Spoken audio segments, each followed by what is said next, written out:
দুঃখিত। এরপর যে আমাদের চট্টগ্রাম বিশ্ববিদ্যালয়ের উপাচার্য প্রশাসনিক রাষ্ট্রচিন্তক অধ্যাপক ডক্টর মোহাম্মদ কামাল উদ্দিন স্যারকে আহ্বান জানাচ্ছি তার বক্তব্য প্রদানের জন্য।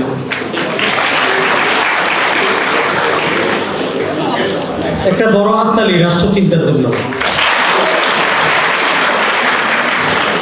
আসলে চট্টগ্রাম বিশ্ববিদ্যালয় উপাচার্য প্রশাসনিক কোনো পদ নাই, পদটা হচ্ছে উপাচার্য প্রশাসন। আমরা অনেক ভুলের কথা এখানে কিন্তু বলছি, কিন্তু এখানেও মনে হচ্ছে আমাদের শিক্ষার্থীরা একটু সচেতন থাকা উচিত, কারণ আমরা চাইলে এই ধরনের কোনো নাম পরিবর্তন করতে পারবো না। ধন্যবাদ, কৃতজ্ঞতা জানাচ্ছি রাষ্ট্রচিন্তাকে আজকের এখানে আয়োজন করবার জন্য। আমি উপাচার্য হিসাবে এখানে আসিনি, আমি আসছি সলিমুল্লাহ খান স্যারের একজন ভক্ত হিসাবে। আমাকে বারবার ফোন করছে বিশ্ববিদ্যালয়ের বিভিন্ন কাজে যেতে, আমি বলছি যে না, আজকে যাব না, সলিমুল্লাহ খান স্যারের সাথে থাকি, এই সময়টা অন্তত ভালো কাটবে। ভয় লাগছে যে তিনজন খান সামনে, আমি উদ্দিন কথা বলতে, শামীমউদ্দিন খান স্যার কোনোভাবেই উনি মোটামুটি বেঁচে গেছেন উদ্দিনের পরে একটা খান লাগাইয়ে, আমি কিন্তু সে বাঁচতে পারলাম না। হয়তো সলিমুল্লাহ খান স্যারের সাথে বা এই খান স্যারদের সাথে কিছুদিন থাকতে থাকতে হয়তো আমার নামও পরিবর্তন হয়ে যাবে খান হিসেবে। আমি আবুল মনসুর আহমদের যে আলোচনা গণ অভ্যুত্থানকে সামনে রেখে আমি আজকের এই অনুষ্ঠানের সভাপতি,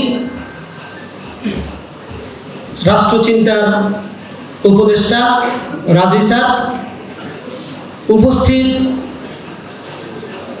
সলিমুল্লাহ খান স্যার, ওনার পরিচয় এটা, এর বাইরে ওনার কোনো পরিচয় আমার জানা নাই। আজকে যে এতজন মানুষ এখানে এসেছে, চট্টগ্রাম বিশ্ববিদ্যালয় অনেক বাহবা পেয়েছে, আমি মনে করি যে পুরো কৃতিত্বটা সলিমুল্লাহ খান স্যার, স্যারের কথা শুনেই কিন্তু আসছে। এখানে কেউ প্রভিসি একাডেমিক, প্রভিসি প্রশাসন, আমাদের চেহারা দেখতে কেউ আসেনি, এখানে আসছে সলিমুল্লাহ খান স্যারের কথা শুনতে। সেই জন্য কথা বাড়াবো না। চট্টগ্রাম বিশ্ববিদ্যালয়ের মাননীয় উপাচার্য একাডেমিক, আরো আমন্ত্রিত আমাদের অতিথিবৃন্দ, আজকে যারা শুনছেন সবাইকে আমি ধন্যবাদ, কৃতজ্ঞতা জানাচ্ছি আজকের অনুষ্ঠান সফল করবার জন্য। চট্টগ্রাম বিশ্ববিদ্যালয় নিয়ে যতগুলো কথা বলা হয়েছে, যে আলোচনাগুলো হয়েছে, সেগুলো নিয়ে অনেক বিতর্ক থাকতে পারে, তবে আবুল মনসুর আহমদ উনি রাষ্ট্রচিন্তক হিসেবে, সমাজকর্মী হিসেবে, একজন গবেষক হিসেবে যে রাষ্ট্র নির্মাণ করবার জন্য তারা পথ দেখিয়েছিলেন, আমরা স্বাধীনতার এতদিন পরেও সেই রাষ্ট্র নির্মাণ করতে পারিনি যার ছোঁয়া চট্টগ্রাম বিশ্ববিদ্যালয়ে লেগেছে। আমরা একটা লেগাসিতে বসবাস করছি। আমাদেরকে যদি বলা হয় যে ব্রিটিশরা 200 বছর আমাদের দেশ শাসন করেছিল, ভারতীয় উপমহাদেশ, আমি মনে করি যে উত্তরটা ভুল। ব্রিটিশরা শাসন করেছিল 100 বছর, আর 100 বছর শাসন করেছিল east India company. East India company British government নয়। ইস্ট ইন্ডিয়া কোম্পানি যখন ডিল করতে পারেনি, তখন কিন্তু ব্রিটিশরা সরাসরি ভারতীয় উপমহাদেশ শাসন করবার জন্য নিয়েছিল। Bengal treasury was the richest treasury in the world, সেই জন্য তারা আমাদের এখানে এসেছিল। কিন্তু আমরা যদি ব্রিটিশ বিরোধী যদি আন্দোলন দেখি, এই আন্দোলন কারা করেছিল?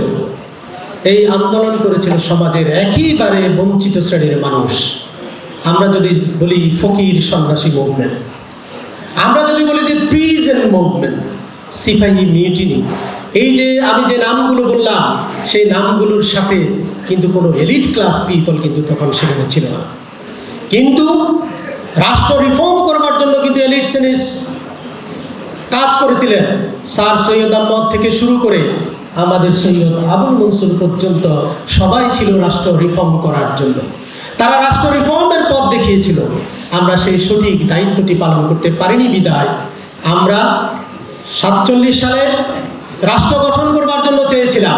আমরা যদি দেখি যে সেই 47-এ একটা সংবিধান তৈরি করে রাষ্ট্রটা কিরকম হবে, সেই সিদ্ধান্তটা আমরা নিতে পারিনি বিদায় 9 বছর সময় কিন্তু অতিক্রান্ত হয়েছে। তারপরে আমাদের সাথে পাকিস্তানের রিলেশনশিপ কি হবে সেটিকে তৈরি করতে পারে নাই বিদায় এখানে 6 দফা থেকে অনেকগুলো গণ আন্দোলন হয়েছে।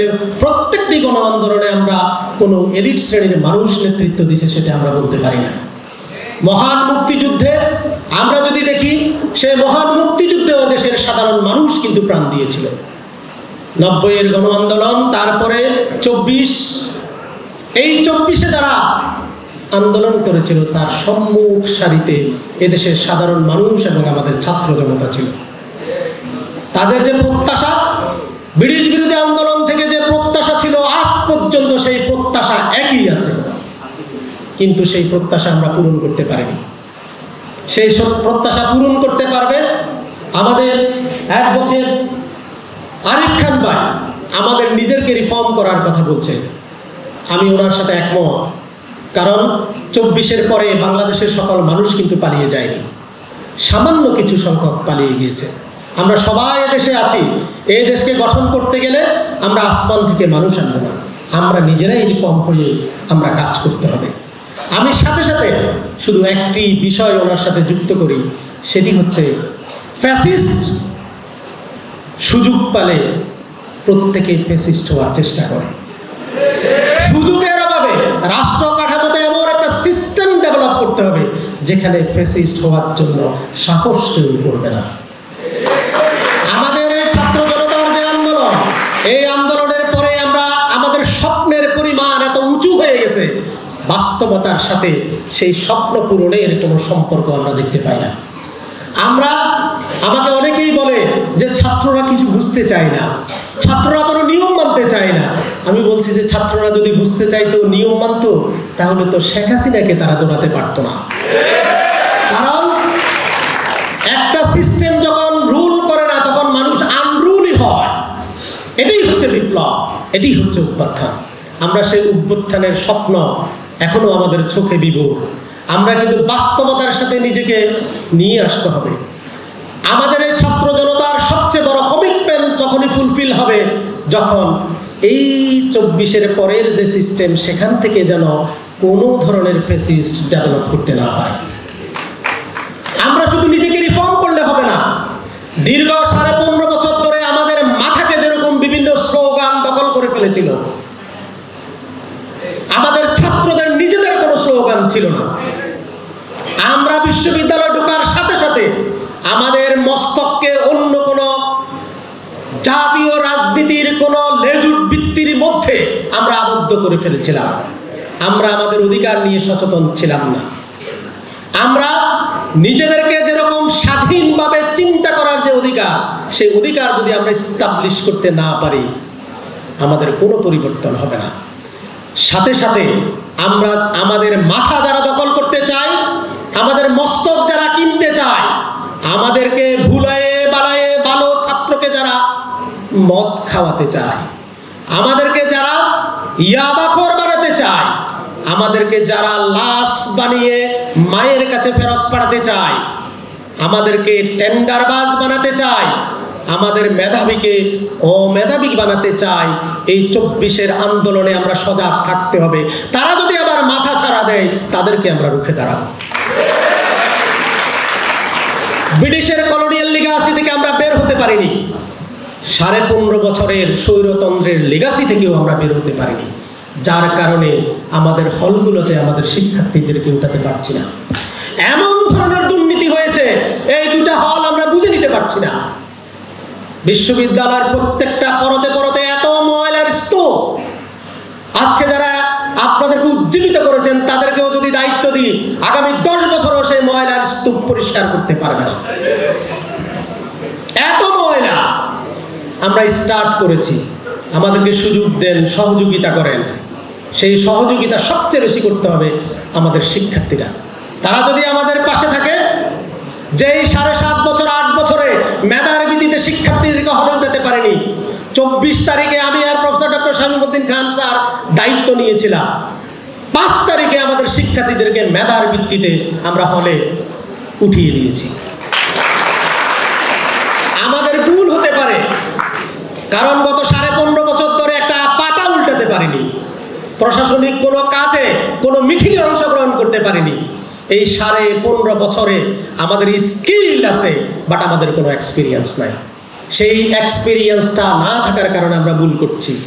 আমরা হলাম কুইক লার্নার, দ্রুত শিখব এবং আমাদের ছাত্রদের রক্তের সাথে আমরা বেইমানি করব না, এই আশাবাদ ব্যক্ত করে, এবং আবুল মনসুর আহমদ যে রাষ্ট্র চিন্তায় যে সমতার কথা বলেছিলেন, থিওরিটিক্যালি আমাদের মুক্তিযুদ্ধ বলেন, সব জায়গায় কিন্তু সেটির প্রতিফলন ঘটেছে, বাস্তবে প্রতিফলন ঘটেনি।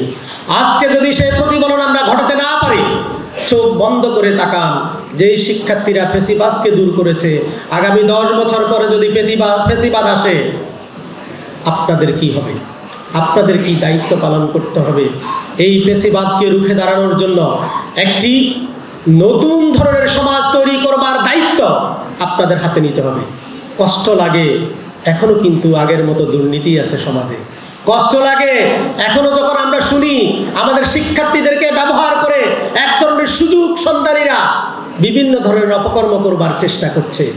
কষ্ট লাগে তখনই, এখনই দেখি যে আমাদের এই আগের যেই নিয়ম, সেই নিয়মে এখনো মানুষ বলে, সুযোগ পায় যে শেখ হাসিনা না কতই ভালো ছিল।